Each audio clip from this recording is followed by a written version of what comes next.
Institucije kupujejo, kiti prodajajo. Je to razlog za Bitcoin stagnacijo? V drugih novicah pa tudi Trumpov mega zakon uvaja nove predloge za kriptodavke. Kriptokartice v Evropi prehitevajo banke pri vsakodnevnih nakupih in kaj pravi Evropska komisija o stabilnih kovancih. Dobrodošli v Kriptopulzu tega tedna.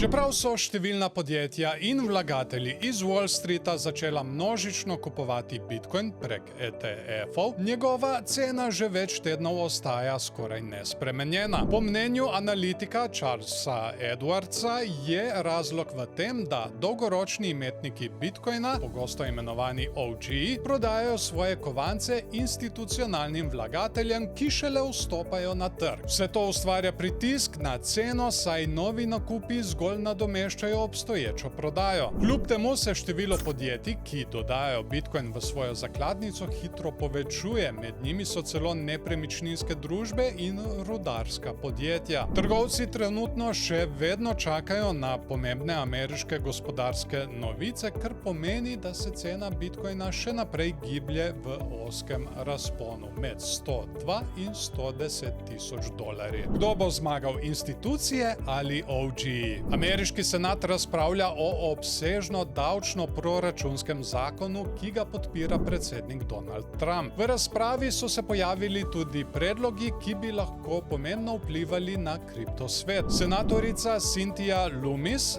je predlagala spremembo zakonodaje, ki bi odpravila nepravično dvojno obdavčitev za rudarje in tiste, ki zaslužijo z zadrževanjem ali stakingom kriptovalut. Njena ideja je tudi, da se za vsakdanje kriptonakupe pod 300 dolarjev ne bi plačeval davek vse do skupne letne omejitve 5000 dolarjev. Na drugi strani pa so demokrati predlagali prepoved, da bi politiki in njihovi družinski člani sploh smeli promovirati ali imeti v lasti kriptovalute, a je bil ta predlog zavrnjen. No, Elon ni navdušen nad tem zakonom, ampak iz povsem drugačnih razlogov. Če so ti novice do zdaj všeč, potem pritisni všeček, komentiraj spodaj in ne se pozabiti naročiti na naš kanal, da ne zamudiš sledečih videov. Uporaba kriptoplačilnih kartic v Evropi hitro narašča in se že kosa s tradicionalnimi bančnimi karticami, predvsem pri majhnih vsakdanjih nakupih. Po zbranih podatkih skoraj polovica vseh transakcij s kriptokarticami znaša manj kot 10 evrov, torej gre povsem za mikronakupe, kjer je nekoč prevladoval gotovinski denar. Povprečna poraba s kriptokartico znaša 24 evrov, kar je nekoliko manj od povprečja pri bančnih karticah. Ljudje kriptokartice uporabljajo za nakupe živil, restauracije, prevoz in spletno nakupovanje. Zanimivo je tudi, da večino transakcij poganjajo stabilne kriptovalute, kot so stablecoini, kar pomeni manjše nihanje. Kljub